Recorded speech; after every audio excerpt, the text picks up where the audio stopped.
Hello everyone, welcome to Sipika Social Science classes. So dear students, in this lecture we'll discuss about judiciary, जिसमें हम discuss करेंगे कि powerful और independent judiciary क्यों important है. Means independent Indian judiciary is one of the most powerful judiciary of the world. इस topic पे हम डिस्कस करेंगे. इससे पहले वाले लेक्चर में मैंने आपको जुडिशरी का इंट्रो दिया था कि जुडिशरी क्या होती है, कितने लेवल्स की होती है, जैसे सुप्रीम कोर्ट है, हाई कोर्ट है और डिस्ट्रिक्ट कोर्ट है. ये हमने डिस्कस किया था प्रीवियस वाले वीडियो में. इसमें हम टॉपिक को डिस्कस करेंगे कि इंडिपेंडेंट और पावरफुल जुडिशरी क्यों इम्पॉर्टेंट है, उसकी क्या पावर होती हैं, क्या उसके फंक्शंस होते हैं, कि जो उसका रोल है हमारी कंट्री में वो मेजर रोल है. तो स्टार्ट करते हैं स्टूडेंट आज का lecture. The judiciary resolve the dispute such as. अब जुडिशरी का मेजर जो फंक्शन होता है वो डिस्प्यूट्स मतलब झगड़ों को सॉल्व करती है. अब झगड़े किन किन के बीच में होंगे, कैसे होंगे और कैसे ये मीडिएटर का रोल प्ले करती है कन्फ्लिक्ट्स को सॉल्व करने में.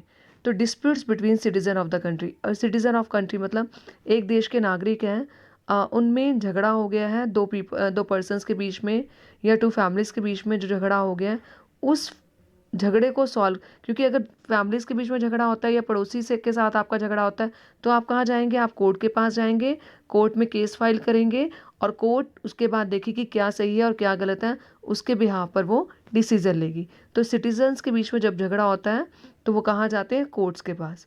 और ऐसे ही है अगर झगड़ा हो रहा है dispute between citizen and government. अगर कोई डिस्प्यूट हो गया है सिटीज़न और गवर्नमेंट के बीच में, क्योंकि कई बार गवर्नमेंट सिटीजन्स के लॉ को वायलेट करने की कोशिश करती है, गलत तरीके से काम करने की कोशिश करती है, तो सिटीजन्स क्या करते हैं, गवर्नमेंट के अगेंस्ट आवाज़ उठाते हैं, तो वो गवर्नमेंट के अगेंस्ट कोर्ट में केस फाइल कर देते हैं. तो वहाँ भी जुडिशरी रोल प्ले करती है उनके कन्फ्लिक्ट्स को रिजॉल्व करने में. और कई बार डिस्प्यूट हो जाता है टू और मोर स्टेट गवर्नमेंट में. मीन्स जैसे आपने देखा होगा पानी को लेके, या जैसे रिवर है, इस एरिया में इसका पानी आएगा तो हम भी यूज़ कर सकते हैं और दूसरी वाली स्टेट्स भी यूज़ कर सकती है. तो कभी भी ऐसा झगड़ा, जैसे पीछे पंजाब और हरियाणा गवर्नमेंट में झगड़ा हुआ था पानी को लेके, तो उस प्रॉब्लम को भी सुप्रीम कोर्ट ने सॉल्व किया था. ऐसे डिस्प्यूट हो जाता है कई बारी between the state government and the central government. Central government और स्टेट गवर्नमेंट के जब बीच में कॉन्फ्लिक्ट्स होता है तो भी वो प्रॉब्लम को कौन सॉल्व करता है, हमारी जुडिशरी सॉल्व करती है. तो judiciary resolve the disputes between the citizen of country, between citizen and government, between two और मोर स्टेट गवर्नमेंट. और यहाँ पर आएगा स्टूडेंट्स बिटवीन सेंट्रल गवर्नमेंट, यहाँ पर आप सेंट्रल वर्ड ऐड कर देना, between central government and state government. तो इन सब के बीच में जितने भी झगड़े होते हैं उसको रिजॉल्व करने की जिम्मेवारी, उन कन्फ्लिक्ट्स को सॉल्व करने की जिम्मेवारी किसकी होती है, जुडिशरी की. अब हम देखेंगे कि इंडिपेंडेंट और पावरफुल जुडिशरी क्यों रिक्वायर्ड है. मतलब हमें जुडिशरी चाहिए, हम चाहते हैं कि कोर्ट्स होनी चाहिए, डिस्ट्रिक्ट लेवल पे होनी चाहिए, हाई कोर्ट्स होनी चाहिए, सुप्रीम कोर्ट होनी चाहिए, पर उसके साथ हम चाहते हैं कि वो जो कोर्ट्स हो वो इंडिपेंडेंट भी हो. इंडिपेंडेंट मतलब आत्मनिर्भर, मतलब किसी के ऊपर डिपेंडेंट ना हो. अगर वो किसी के ऊपर डिपेंडेंट होंगी तो वो उस जिसके ऊपर डिपेंडेंट है उसके फेवर में डिसीजन लेगी. अगर वो उनके फेवर में भी डिसीजन लेती है तो वो डिसीजन करेक्ट नहीं होगा. तो हमें कौन सी जुडिशरी चाहिए, इंडिपेंडेंट जुडिशरी चाहिए. तो देखते हैं अब इंडिपेंडेंट जुडिशरी क्यों चाहिए. सो that the judiciary can work impartially. अब यहाँ पर इम्पार्शली वर्ड है, मतलब बिना पक्षपात के, किसी की तरफ इंक्लाइंड नहीं होना. ठीक है. तो अगर जुडिशरी को कैसे वर्क करना चाहिए, impartially, free from pressure of executive and legislature. उसके ऊपर, जुडिशरी के ऊपर किसी का भी प्रेशर नहीं होना चाहिए, ना तो एग्जीक्यूटिव का ना लेजिस्लेचर का. क्योंकि अगर एग्जीक्यूटिव और लेजिस्लेचर का उनकी पावर का प्रेशर होगा तो जुडिशरी जो है वो कभी भी इंडिपेंडेंटली डिसीजन नहीं ले पाएगी. और अगर जुडिशरी इंडिपेंडेंटली डिसीजन नहीं ले पाएगी तो वो डिसीजन इम्पार्शियल नहीं होगा.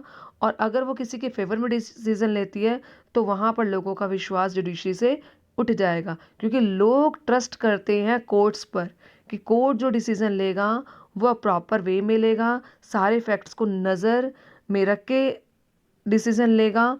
तो इसलिए लोग ये चाहते हैं कि जुडिशरी हमारी क्या होनी चाहिए, इंडिपेंडेंट. तो so that the judiciary can work impartially free from the pressure of executive and legislature.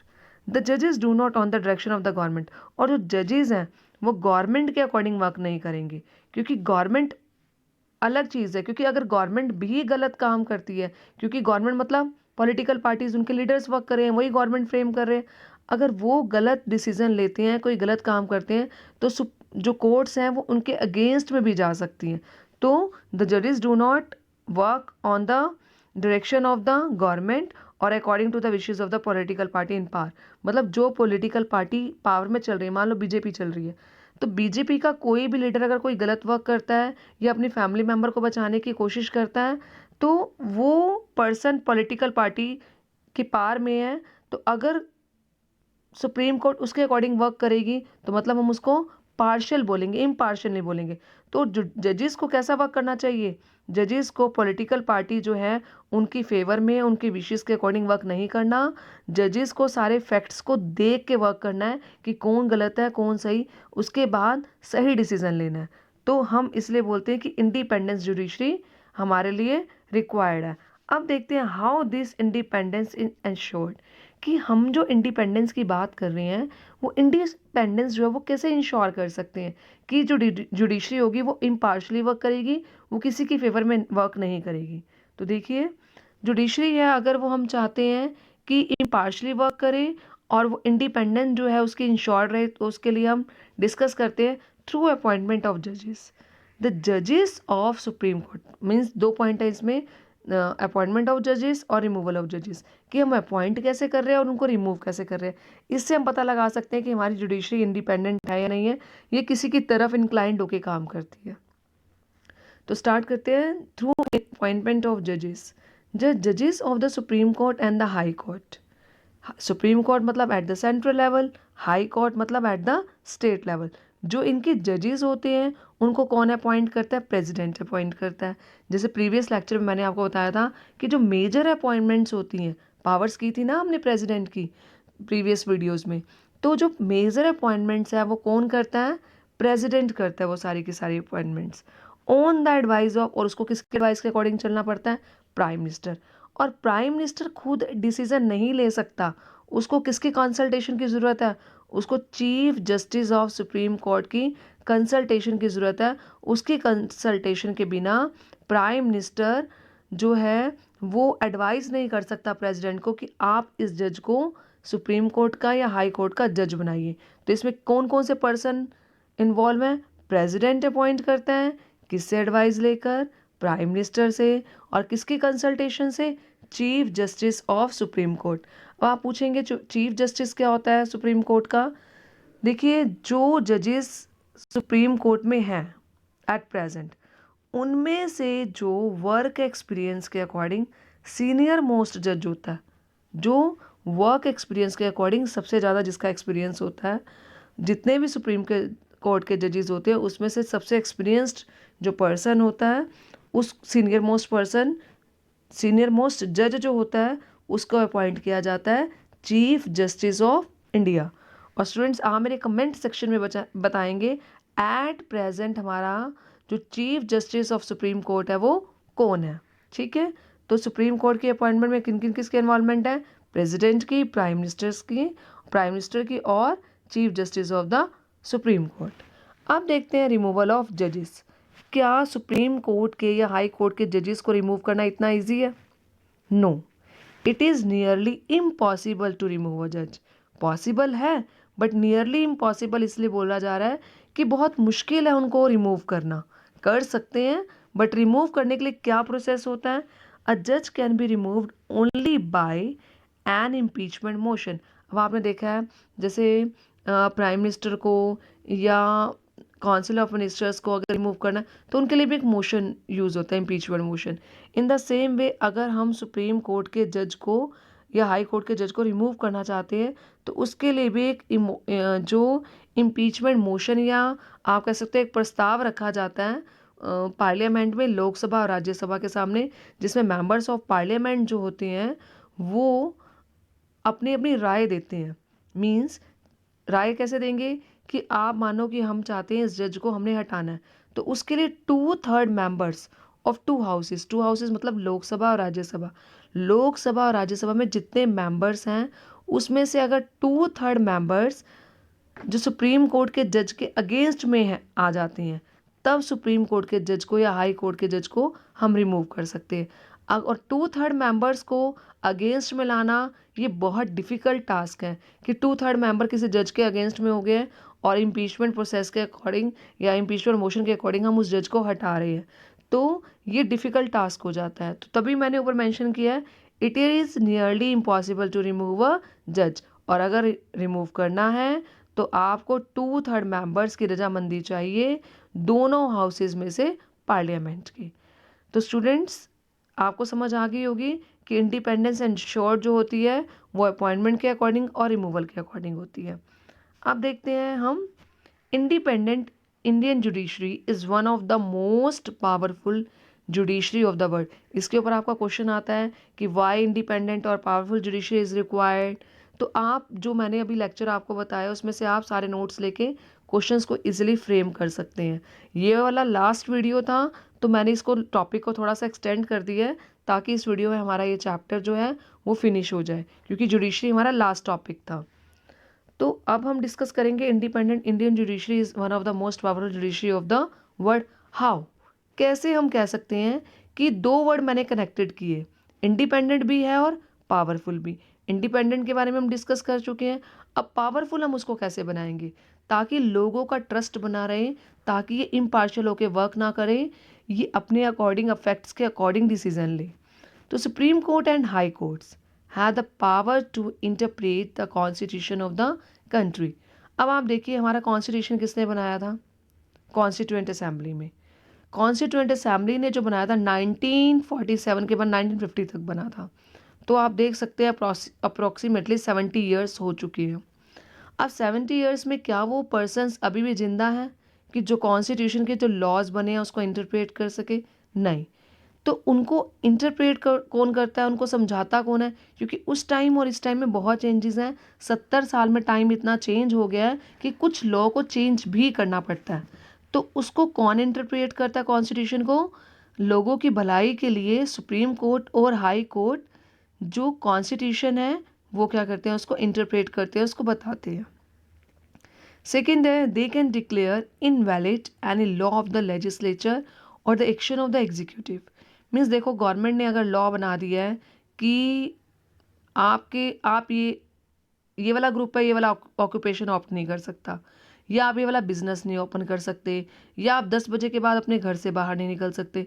तो अगर गवर्नमेंट ऐसा कोई लॉ अप्लाई करती है, ऐसा कोई लॉ इशू करती है, तो वहाँ पर इंडिपेंडेंट जुडिशरी का क्या रोल होता है कि वो उस लॉ को इनवैलिड डिक्लेयर कर दे, क्योंकि वो लोगों की भलाई के लिए नहीं है। तो if they find such a law और action is against the constitution, और अगर सुप्रीम कोर्ट को लगता है कि गवर्नमेंट ने कोई लॉ बनाया है वो कॉन्स्टिट्यूशन के अकॉर्डिंग सही नहीं है, लोगों की भलाई के अकॉर्डिंग सही नहीं है, लोगों के अकॉर्डिंग सही नहीं है, तो जो सुप्रीम कोर्ट है या हाई कोर्ट है वो उसको इनवैलिड डिक्लेयर कर सकती है, उस लॉ को पास नहीं करती। चाहे जो गवर्नमेंट इन पावर हो, उस टाइम पे जो गवर्नमेंट पावर में है, तो भी वो सुप्रीम कोर्ट के डिसीजन को इन्फ्लुएंस नहीं कर सकती। They can determine the constitution validity of any law, this is called the judicial review. अब जुडिशरी जो है वो अपना रिव्यू भी देती है कि ये जो लॉ है ये कब तक वैलिड है, कब तक चलेगा, सही है या नहीं है, इस लॉ को पास करना चाहिए, नहीं करना चाहिए। ये किसके ऊपर डिपेंड करता है? जुडिशरी के ऊपर। क्योंकि गवर्नमेंट लॉ बनाती है, मतलब जिन लीडर्स को हमने लॉ मेकर्स बनाया, जैसे लेजिस्लेचर है, वो लॉ बनाएंगे, पर जुडिशरी उसको चेक करेगी क्या वो लॉ जिस पॉलिटिकल पार्टी ने बनाया वो लोगों की फेवर के अकॉर्डिंग है भी या नहीं। तो उसको हम बोलते हैं जुडिशियल रिव्यू। नेक्स्ट पॉइंट है, judiciary act as the guardian of the fundamental rights. अब जैसे पेरेंट्स हैं, हम अगर अपनी फैमिली के साथ रह रहे हैं तो हमारे पेरेंट्स हैं, और अगर हमारे पेरेंट्स नहीं हैं तो अगर हम चाचे ताऊ या किसी इसके पास रहे तो वो हमारे क्या हो जाएंगे? गार्जियन। अब ऐसे ही जुडिशरी क्या रोल करती है, क्योंकि जो इसको बनाने वाले थे वो अब नहीं है, कॉन्स्टिट्यूशन मेकर्स जो इसके फादर, हम बोलते हैं ना फादर ऑफ दिस रूल, मतलब इसको बनाने वाला पर्सन इसका फादर कहलाएगा। तो ऐसे ही जो कॉन्स्टिट्यूएंट असेंबली में जो कॉन्स्टिट्यूशन मेकर्स थे वो अब नहीं है, तो judiciary act as the guardian की तरह वर्क करती है फंडामेंटल राइट्स को प्रोटेक्ट करने की, क्योंकि कई बार गवर्नमेंट या कोई सिटीजन अगर हमारे लॉ को वायलेट करता है, मतलब अगर मान लो मैं अपने घर में ही रह रही हूँ और कोई मुझे मेरे घर से बाहर निकालने की कोशिश करे या मेरे को ऑक्यूपेशन ना लेने के लिए मना करे, ये ऑक्यूपेशन आपने नहीं लेना, यहाँ जॉब नहीं करनी, इस टाइम पर यहाँ नहीं आना, अगर ऐसी ऐसी चीज़ें होती है तो मतलब मेरे फंडामेंटल राइट्स जो मुझे गवर्नमेंट ने प्रोवाइड किए हैं, जो मेरे कॉन्स्टिट्यूशन ने प्रोवाइड किए हैं, सॉरी, कि मुझे कहीं भी आने जाने की आज़ादी है, कुछ भी एक्सप्रेस करने की आज़ादी है, और अब कोई भी ऑक्यूपेशन, कोई भी रिलीजन ऑप्ट करने की आज़ादी, अगर गवर्नमेंट इस चीज़ पर रोक लगाती है तो वहाँ पर कौन मेजर रोल प्ले करती है? जुडिशरी रोल प्ले करती है कि वो फंडामेंटल जो हमारे राइट्स हैं उसको प्रोटेक्ट करती है, और गवर्नमेंट अगर इसको वायलेट करने की कोशिश करती है तो वो गवर्नमेंट के अगेंस्ट में डिसीजन सुनाती है। तो इसलिए हम बोलते हैं judiciary act as the guardian of the fundamental rights through public interest litigation, जिसको हम बोलते हैं PIL। ठीक है, judiciary work for the protection of the public interest, मतलब मेरा इंटरेस्ट है कि पॉल्यूशन यहाँ पर कम हो, यहाँ पर जो लोग रह रहे हैं वो कोई क्राइम ना करे। अगर ये मेरा इंटरेस्ट है और मुझे पता है पब्लिक भी यही चाहती है, तो मैं एक केस फाइल कर सकती हूँ कोर्ट में जाके कि मुझे ऐसे ऐसे यहाँ पर smoke free, pollution free environment चाहिए और यहाँ पर कोई क्राइम ना हो। तो हम जाके कहाँ कर सकते हैं? कोर्ट में केस कर सकते हैं, और जुडिशरी उसको प्रोटेक्ट करने की कोशिश करती है हमारे इंटरेस्ट को, if it is hurt by the action of the government. मतलब अगर गवर्नमेंट भी उसमें नुकसान पहुंचाने की कोशिश करती है, मतलब गवर्नमेंट अगर, जैसे आपने देखा होगा नाटकों में भी कई बार ये आता है कि ये जो चोल है इसको खाली करवा दिया जाए, उसमें बहुत सारे लोग रह रहे होते हैं, इस बस्ती को खाली करवा दिया जाए, यहाँ पर एक रेस्टोरेंट बनेगा, हमने गवर्नमेंट से ऑर्डर ले लिया। ठीक है, तो लोग क्या करते हैं उस टाइम पर, वो सुप्रीम कोर्ट के पास जाते हैं, हाई कोर्ट के पास जाते हैं, वहाँ पर केस फाइल करते हैं कि जो ये डिसीज़न है वो हमारे फेवर में नहीं है, हमारे अगेंस्ट में है। तो सुप्रीम कोर्ट फैक्ट्स के अकॉर्डिंग डिसीजन सुनाती है कि क्या सही है और क्या गलत। The courts intervene to prevent the misuse of government power to make decision. वही मैंने अभी आपको बताया, कोर्ट्स इंटरवेन करती है कि गवर्नमेंट अपने अकॉर्डिंग, अपनी बेटरमेंट के अकॉर्डिंग डिसीजन ले रही है, लोगों की बेटरमेंट के लिए नहीं ले रही है, लोगों को नुकसान पहुंचाने के लिए कुछ डिसीजन लिया है, तो वहाँ पर कोर्ट्स इंटरवेन करती है, वहाँ पर लोगों को बचाने की कोशिश करती है। तो इसलिए हम बोलते हैं that is why judiciary enjoys a high level of confidence among the people. High level of confidence क्यों होता है? क्योंकि जब भी हम बात करते हैं, कहीं झगड़ा हो गया, कहीं लड़ाई हो गई है, तो हम सब ये बोलते हैं सी यू इन द कोर्ट, आओ आपको कोर्ट में मिलते हैं, कोर्ट में जो डिसीजन होगा वो हमें मतलब मान्य होगा, क्योंकि वहाँ पर सबको राइट मिलता है अपने अपने प्रूफ्स दिखाने का, अपनी बात रखने का। तो लोग ये समझते हैं कि जो अगर कोर्ट्स में जो जो डिसीजन लिया जाएगा वो सही होगा, तो इसलिए हम बोलते हैं कि that is why judiciary enjoys a high level of confidence. इससे लोगों का ट्रस्ट है जुडिशरी पर, लोगों का ट्रस्ट है सुप्रीम कोर्ट पर कि जो वो डिसीजन लेंगे वो सही लेंगे। तो इसलिए बोला जाता है judiciary enjoys a high level of confidence among the people. तो स्टूडेंट्स, ये आपका 5 मार्क का क्वेश्चन कवर होता है। इंडिपेंडेंट और पावरफुल जुडिशरी क्यों इंपॉर्टेंट है, उस जुडिशरी के इंडिपेंडेंस को हम कैसे इंश्योर कर सकते हैं, कौन कौन से जो कन्फ्लिक्ट्स हैं वो रिजॉल्व करती है हमारी जुडिशरी। तो स्टूडेंट्स, ये हमारा था लास्ट लेक्चर जो हमने कवर कर लिया है। तो students, you have to go through all the videos to understand the complete chapter. अगर आप पूरी वीडियोस को देखेंगे तो ये चैप्टर बहुत इजी है, आपको इजीली समझ आ जाएगा। तो I hope you will go through all the videos to understand the complete concept of the chapter. तो नेक्स्ट लेक्चर में हम अपना न्यू चैप्टर स्टार्ट करेंगे। Okay, thank you.